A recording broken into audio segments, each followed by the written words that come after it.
సభ్యులందరూ కలిసి మన ఆశ్రమానికి రైస్ బ్యాగ్ ఒకటి తీసిచ్చారు. గతంలో కూడా ఐక్యం సభ్యులందరూ కలిసి చాలా హెల్ప్ చేశారు.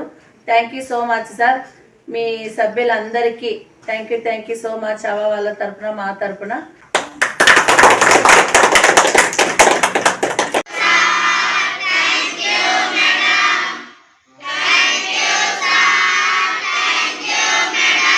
సభ్యులందరికీ కూడా భగవంతుని దీవెనలు ఉండాలని మనస్ఫూర్తిగా నేను వేడుకుంటా. భగవంతుని అందరికీ ప్రతి ఒక్కరికి కూడా ఐక్యం మెంబర్స్ అందరికీ ప్రతి ఒక్కరికి కూడా మన మేనేజ్మెంట్ తరఫున పిల్లలందరి తరఫున అందరికీ ప్రతి ఒక్కరికి కూడా ధన్యవాదాలు తెలియజేస్తాను.